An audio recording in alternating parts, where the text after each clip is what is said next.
Hi everybody, Chris Titley here and welcome to Scoreboard. Scoreboard is based on one simple premise, and that is premium access for curious minds. We have conversations with athletes, coaches, owners, CEOs, stakeholders, broadcasters, and people who think, lead and make things happen. No buzzwords, no jargon, just clear thinking, lived experience and lessons that you can use to be a better you. We bring the access, they bring the experience, and you bring the curiosity. Together, we build the only scoreboard that matters. Your own. Scoreboard. Premium access for curious minds. This episode is powered by SwiftX, Australia's top-rated crypto exchange and proudly homegrown. Now let's get to today's episode. Hi, it's Chris Titley here, and on today's episode of Scoreboard, the podcast, I'm joined by Ethan Bullemor. Ethan, thank you so much for being part of this series. Yeah, no worries, Chris. Thank you for having me. Happy to be here. Mate, we're sitting here Monday the 17th of November 2025, off-season for you as an NRL player. How's your 2025 been if you were to describe it and sum it up? No, it's definitely been an interesting year, a good year. I think like probably any year and any journey, it's had highlights and some lowlights and ups and downs. Today, funnily enough, we actually just started back our first day of preseason. So I guess that was kind of coming off the back of one of the lowlights. I guess, I personally feel like I was happy, with the season. I got better and I grew and, I developed in terms of footy, but obviously not making the finals at Manly. I think that's kind of, as a competitor and as a player, you want to be winning and you want to be, competing in September. And obviously it's always a bit bittersweet when you're sitting down, in September having a beer and everyone else is still running around, chasing that premiership. So I think that's, I guess one part where you found some disappointment. But then I guess on the flip side, I've probably been fortunate where, like I said, I feel as though I developed as a player and, I've still got a lot to improve on, but I feel like I've, been getting better. And similarly, I think I have, been fortunate where I've got something I pursue off the field, which is part of, I guess, the reason we're chatting in terms of the work I do in finance. Mate, a couple of things to add there. When you start the season out and you may not have made the finals, is there a goal at the start of the year that you want to make the finals, or is it 1 week at a time, or is it you want to win the premiership? Like, how do you balance that from where you are after every year? Yeah, totally. Well, I think everyone, has to have belief. I mean, at the end of the day, like this is our day one theoretically, and if people in the building are showing up going, "Oh, well, we're no chance to win," well, you're obviously going to self-fulfill that prophecy.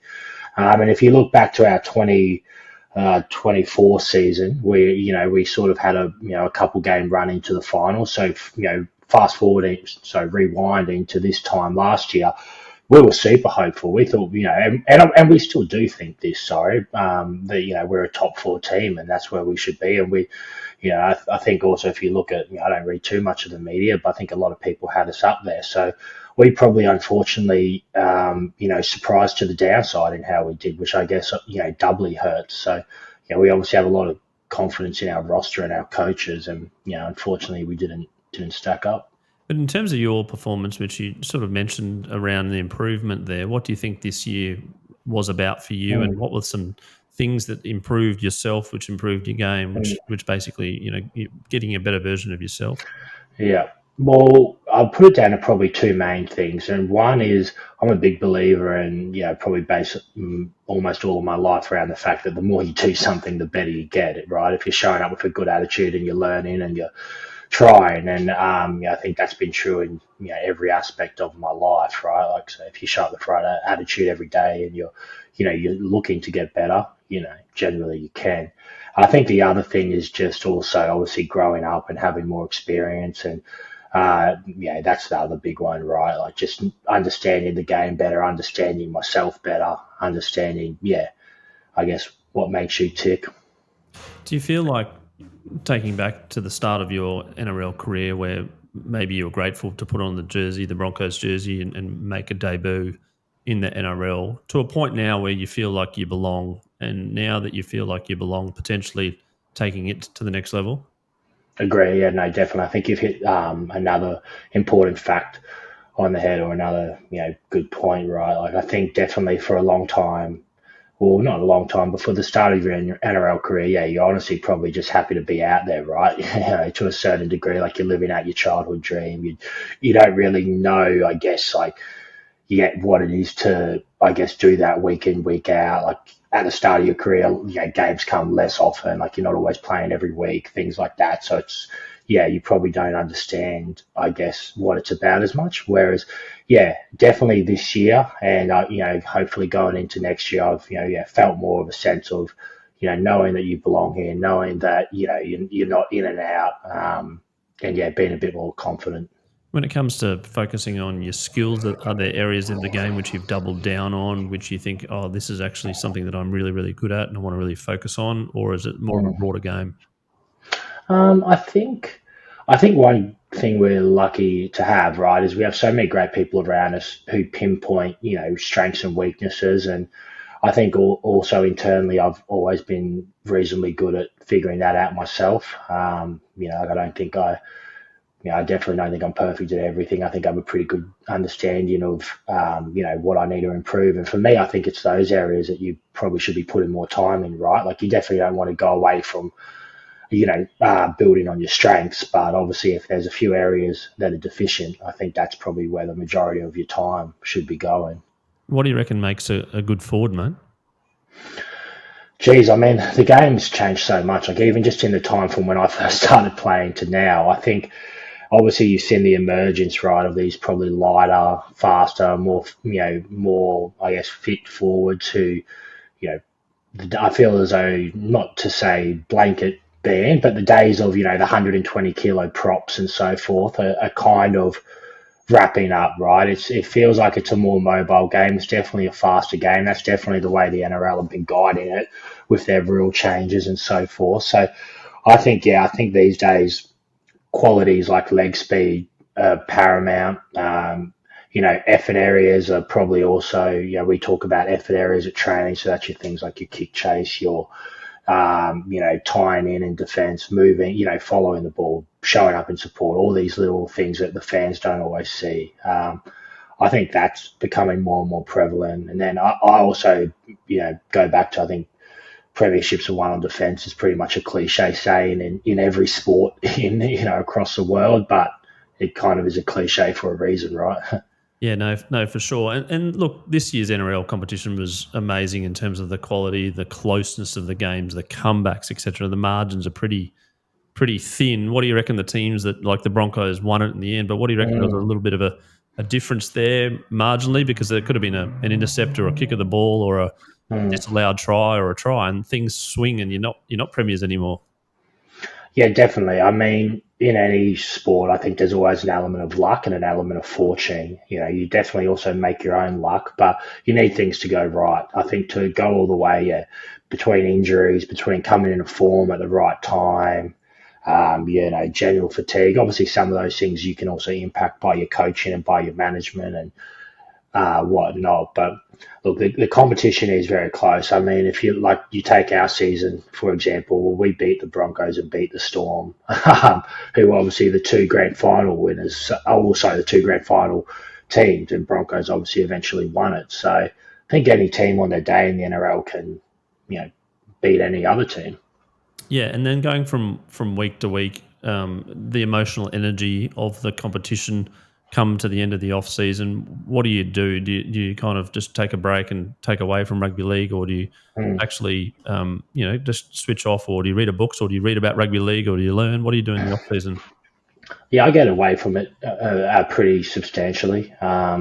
Everyone's different, right? Like, everyone's got different personalities, different things that work for them. We've got a few like footy heads, in the team who they'll watch every game of finals, they'll watch every Pacific Test, and that's great. And that's what works for them, and that's what they like. Me myself, I probably find I take a bit of a break. I don't spend too much time thinking about it as such, and I've got probably a number of other things that I dive into and that I get a lot of fulfillment and joy out of.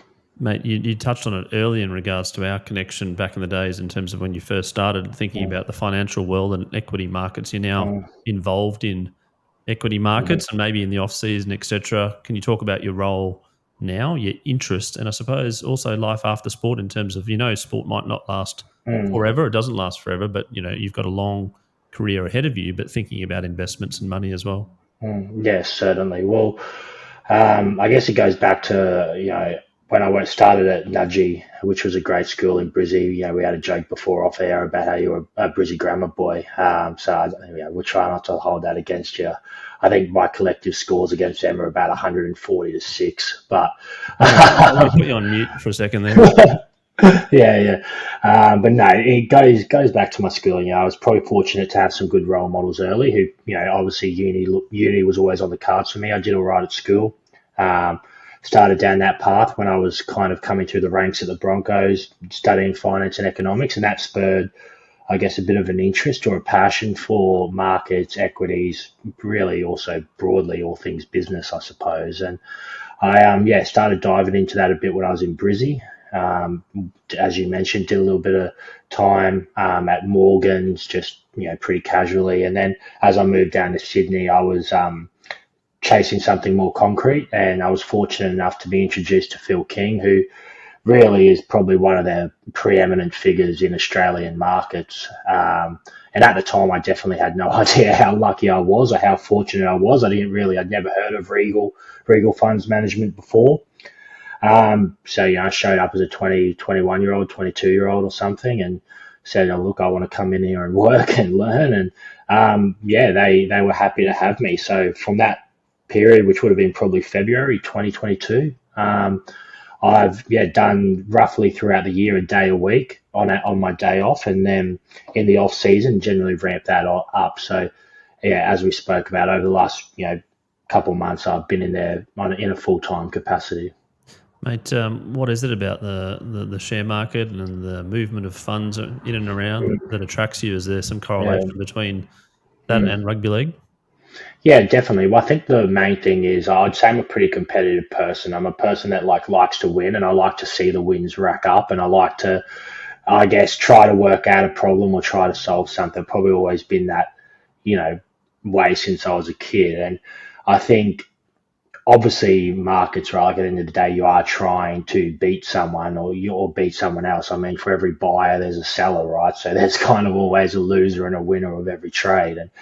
And similarly, right, like while rugby league, you obviously, you have the scoreboard at the end of the game. I guess in funds management, it's, your performance figure quarterly, monthly, annually. And I've always been interested in that. And I think as I mentioned, I have probably a broader interest in business as well. So, being able to study, I guess, like the top businesses and all these, different and weird and wonderful businesses and try to figure out, I guess, or make some tick, or whether they have good prospects or perhaps worse prospects. I think that level of problem has always interested me. Mate, you mentioned you're competitive there and you love to win. Instances where maybe you go out and you give your very best and you have a cracking game, etc., but the team doesn't fall the right way. How do you cope with that in regards to, I suppose, all the other way around where you might not have a good game but the team wins? Yeah, I've experienced both numerous times, right? So like there's as with any team, like there's team sport, right? Like there's 17 players, so sometimes you might be a 4 out of 10 on that day, but everyone else was an 8 out of 10, and you win, and you feel bad. Obviously the main thing. What I will center it on is the main thing is that the team wins, right? So I think anyone who's playing team sports doesn't center, like that's not their key KPI, that they're doing it the wrong way. That's my opinion. So the team wins, you're happy, and also I guess criticism always comes less harshly when you win. But you obviously feel bad if you've had a bad game, you've had a stinker. Obviously, you're not exactly walking off the field happy with yourself, and vice versa. Right, like even if you do play a good game but you lose, it's like, well, ultimately, like you still lost. So it's kind of a bit, well, what for? Yeah. How did you go with dreaming of becoming a professional rugby league player and playing in the NRL to actually what it's like in the NRL, and then some intricacies in and around that as a profession? That some things you're going, oh, I didn't expect that, or didn't know that, or now it's like actually it's everything that I dreamed it was.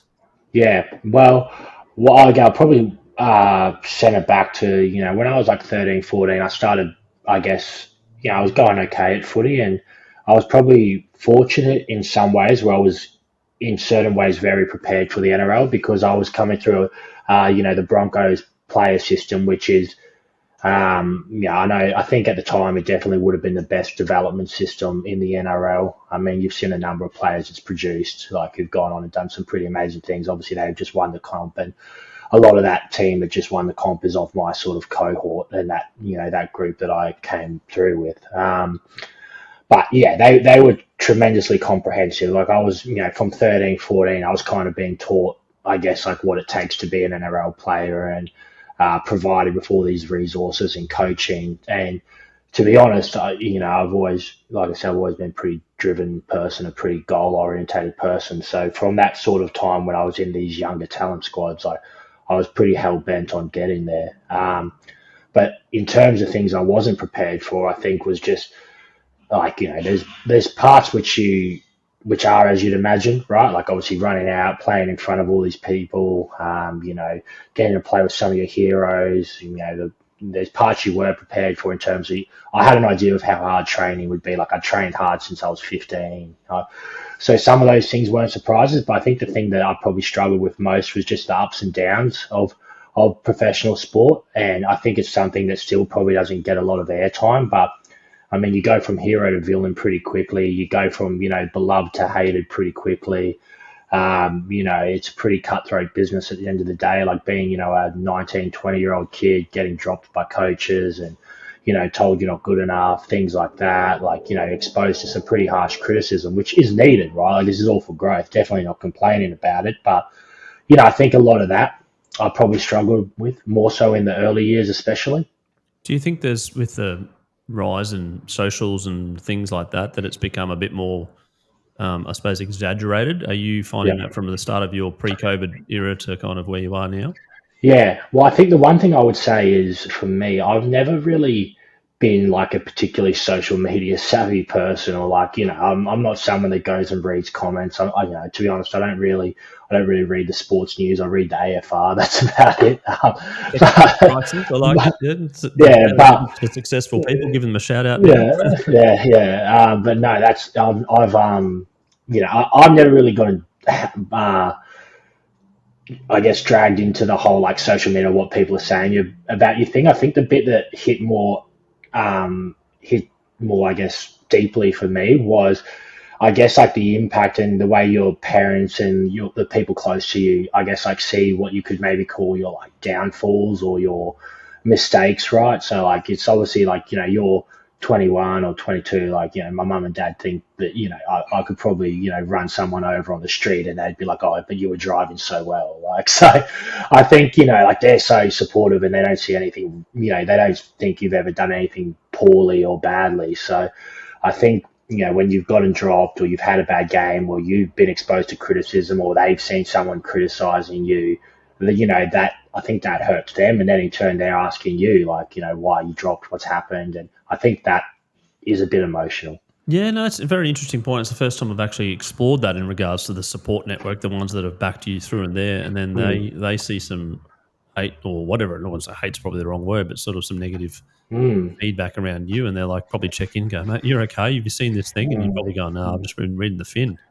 Exactly. Well, no, you're exactly right. Like, I mean, they'll, say, oh, like, I don't know, like just funny little comments like, oh, why don't you play more time with this? And you're kind of like, oh, like, it's fine. And like you can tell it's, impacts them and they obviously want what's best for you. And sometimes in turn that can then, I guess, make you feel a bit, upset. I've delved into this topic a little bit on the podcast, is around feedback or direct feedback. It's pretty brutal when it comes to professional athletes and maybe, your coaches, your mate and everyone's friends, but then there's some hard words around being let go or this is what we're doing this week or sorry, you're not good enough. It's pretty direct feedback and it's tangible week on week. How have you gone and how have you seen some of the reactions amongst your teammates and other teams as well when maybe things don't go their way? It's very direct. It is very direct. And I think,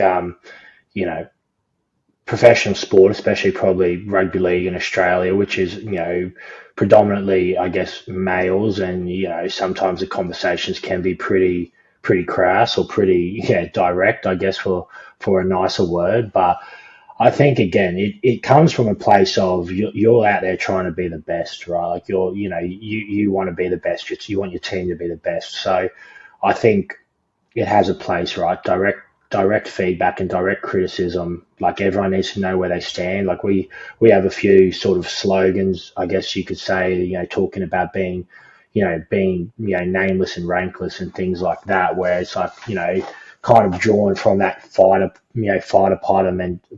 pilot mentality, right? Where, when you're at work and when you're in the review, I'm not Ethan. I'm the, number 15 or 10 or whatever it is. I'm a player in this team who's got a job to do. And, and this job is important, and it's important that I do it for the team. And if I mess it up, I need to be told. And mate, in terms of relating back to stocks, you've been contracted to 2029, quite a longer term contract considering against other players and teams, etc. The stock market's broadly speaking a 3 to 5 year outlook in terms of short to medium long term. What's your thinking around A, leadership, and B, certainly around building the culture in the club and being an experienced player now for your club moving forward? Yeah, I think it's something that will no doubt come right over these next 4 years. I mean, I've even now starting to, like I said, feel more comfortable in my own game myself, what I've done as a player. Like I said, I'm not the youngest guy anymore. For a long time, I was, the young guy, right? Now, played over 100 games, 26 in February. Yeah, you're kind of more, middle of the pack to probably more experienced in our squad. So, yeah, look, I definitely, have aspirations to, be a positive influence and I guess, try to, develop into a leader as my career goes on. Yeah, nice. Mate, a couple of questions we ask our guests always. One is their scoreboard moment, which is a moment in your life which is very visual. It's something that can be described and replayed in your head. And from that moment, life changed. I'm curious, Ethan, what your scoreboard moment is. Yeah, so you mentioned this to me earlier, and I said there's something that sticks out to me so clearly, and I've spoken about it to people before. It was honestly when I got the opportunity to go to Nudgee College, which I guess for people not listening, it's a top Brisbane school, tremendous sports program. They do a great job with fostering obviously academics and developing good young men and for me, I grew up in a very small rural town, about 800 people. Dad never went to uni. Mum was a school teacher, reasonably humble means. They were both tremendously amazing people and huge positive influences on me. But I guess you could say, I probably, was a little bit far removed from, I guess, the glitz and glamour of, Brisbane and Sydney and some of these things. So for me, I remember being, 15 and I got this phone call from Dad and he said, look, like Nudgee College, which is a school like I'd driven past as a kid and gone, oh my God, like, can you imagine going there? Want you to come down and they want to offer you a scholarship and they want you to come and attend. And, and then when we met in person, he sort of sat me down and he said, like, I think I know you're young, but you need to realize like this is a life-changing moment for you. Like this is, they're going to give you, I guess, the network and the education and the sporting opportunities and all these leg ups that, you and myself and your mother would have never been able to give you. So he just said, you can't take this for granted and you can't squander it. And to be honest, I took that so to heart. And I'll say, and I think, people who were, at the college at that time probably would back me up. I worked very hard there and I got some, really good results, I think, from my sport and from my academics. I think that for me laid a platform. Mate, it's a great moment. As a 15-year-old, that's a lot to process because I reckon at 15, it's sort of like, oh yeah, whatever. That mentality of like potentially going, I hear these words. But words go through me. I'm just curious, well, back in my day, curious about video games or whatever it might be, or playing sport or something. Actually, having that moment now and looking back at 26 coming up soon, that's pretty powerful for a 15-year-old to process that. Yeah, and I had those moments, right? Like I failed maths tests when I was like 15 and, Dad, gave me a very stern word. But yeah, I've had those moments, right? And I think for me, like, it's literally the way you described it, right? Like, it is a scoreboard moment, or like a moment that, I really just did see the gravity of it, and it made sense to me. I was young, but I could see it very clearly, and I knew where I wanted to go. Even then, like, I knew what I wanted to do and where I wanted to end up. Where do you want to end up now? Well, for me, I think there's the way I look at it, and it's a great question, and I get asked, I guess, this a little bit, because I've got two. Obviously, for me, footy pays the bills at the moment. It's my primary career, but I've got what I would call two serious careers, and both of them I want to do really well in. And in both of them, I've got a lot I want to achieve. I mean, I look at the next 4 years at Manly, which is what I signed for. I'd hope to play another 100 games, be 200 game player. I'm a proud Queenslander. Like, for me, Origin's the pinnacle of the game. Like, and that's always obviously a huge goal. And then, in terms of Regal, in terms of work, the main thing I think for me is I just want to keep moving forward, and that's in terms of rugby league and in terms of the work I do in finance. So I think that's the best way I'd sum it up. Yeah, nice, mate. Speaking of opportunities, we've had SwiftX come in and help us out and sponsor our Scoreboard podcast, which is great. They're Australia's leading. Sorry, not Australia's leading. They're Australia's most trusted cryptocurrency platform with over 1.2 million users in Australia and New Zealand. And as part of their new campaign, Where Can Crypto Take You? We run a little segment called the Bucket List. And the Bucket List is a sporting event, Ethan, that you haven't attended thus far live, that you'd love to attend. And I appreciate this as well as a spectator, even though you did mention Origin. Probably playing in Origin would be one of them, but certainly as a spectator, what your bucket list sporting event would be. Yeah, I'm splitting hairs here between Wimbledon and Monaco F1. Oh, so the Monaco F1 appears a lot, hey? Yeah, little left field maybe from like an Aussie kid from Central Queensland, but like, in terms of the status and it just seems awesome. Like, I haven't ever been exposed to anything like that, but I think for me, either of those two, I think to be able to go one day would be pretty awesome. Mate, private jet or private yacht? Well, I'll probably jet over there, then get a yacht. Double, best of both worlds. I reckon the top three bucket lists powered by SwiftX have been the Super Bowl, have been the Monaco Grand Prix, and the Masters has appeared a lot. Okay, yeah. Well, I'm a big NFL follower too. So Super Bowl, I did think of Super Bowl. But yeah, for me, I think those other two, I think Wimbledon would be really cool too. Mate, and following on from that, your all-time favourite moment, again, in terms of sport? Yeah, so one jumps out to me clear as day. The start of the Queensland dynasty, Darren Lockyer intercept in the 06 Origin. Like, I would have been 6 years old watching that at home. And like, to this day, it's probably the earliest sporting moment I remember. But I do remember that, and I do remember sitting there and watching it. And then I didn't watch them lose a series till I was 14 or 15 from then. So they got sort of 6, 7, 8, 9, 10, 11 or something around there, wasn't it? Yeah, I don't think they lost till 14 or something. Yeah. Yeah. Oh, mate, there's been so many great Origin moments. They keep delivering every year, and hopefully they do, yeah. And we've also got a partner in PocketSmith. PocketSmith is the personal finance app for the household CFO, the one keeping the budget in check, paying the bills and kicking goals. Over 80,000 Aussies use PocketSmith to track their spending, see their net worth and plan ahead. Ethan, I am curious, do you budget? Are you the CFO in your household? Yeah, I think anyone who's, I guess, gone and studied finance has probably been told the benefits of budgeting, right? So I'm probably, sometimes I'm a bit ad lib. I might be doing it in my head as opposed to always using a spreadsheet. But generally once a month, I'll just run up a quick Excel spreadsheet and sort of, cash incoming, cash outgoing, and then divvy up the rest as such. As generally, again, I'll probably, have a slightly different approach to maybe some people who do it in a more regimented way. But yeah, I have a pretty good understanding of my incoming and my outgoing, I think. Then try to act prudently around that. Awesome, mate. You have to check out PocketSmith. Now, you are a high-performing athlete. I love sharing a little bit of high-performing tips, maybe just a little bit of a nugget of gold for some people out there that are thinking about high performance or thinking about becoming an athlete, something that you've lived by, something that maybe as a mantra or maybe even a daily habit?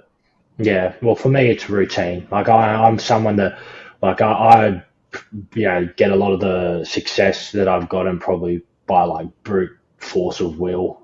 So, like I said, I'm a believer in, you get up, you do the same thing every day. If you make a 1% gain or we're finance guys, right? We talk about compound interest. So, if every day you're getting 1% better, geez, in 5 years you're going to be somewhere pretty special. So for me, I'm huge on routine. Like up early, same thing, eat the same thing, follow the same routine. If it works for you, like you got to first find what works for you, but then just stick to it and invest in it. Mate, it's interesting you mentioned, and people talk about trusting the process. My question around trusting the process, which I think is absolutely gold, but is like, at what point do you start like questioning your process, and or do you start going, oh, actually things aren't overly working, and that identifiable point to change? Yeah, I think the one thing I'd say there is you're right, and sometimes you can't know if you're off track or if you're doing the right thing. So I think it's very important to have people you trust or people, a mentor or, whether it's a friend, a colleague, someone that you can get honest advice from, right? Because like if you're 100% on the money, like there's times where I've been like, geez, I'm doing nothing wrong here, but I'm not getting results. But then you kind of have to ask someone and say, well, am I actually doing nothing wrong? Like, or is this me? Because everyone's self-biased. I'm self-biased. Like no one wants to inwardly first thing go, oh, I'm the problem. I'm doing this wrong. So I think sometimes that can be quite tricky, right?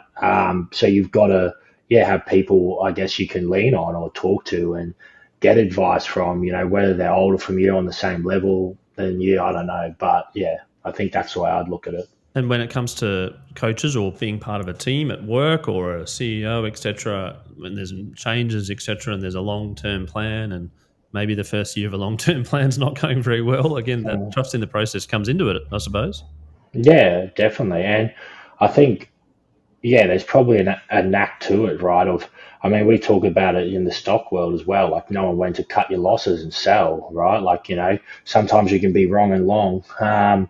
So I think it's about I think that's also probably what separates, I guess, in a sense, good leaders or good decision makers from bad is being able to go, okay, well, again, I don't know. I don't think there's any set time frame for when you can figure out something's not working. But I think that's probably what separates, the good decision makers and the elite decision makers. Mate, absolutely. And I think what was their rule that Buffett said, like that most of his stocks in his portfolio is at least halved at some point in time in terms of value Yeah, or something along those lines. totally. Yeah, no, absolutely. And you see it all the time. Like, you can have a thesis and you can believe it, and it can maybe even be true. But if the market's against you and everyone wants to sell, well, it's not going to go up. So at some point, you've just kind of got to, cut your losses.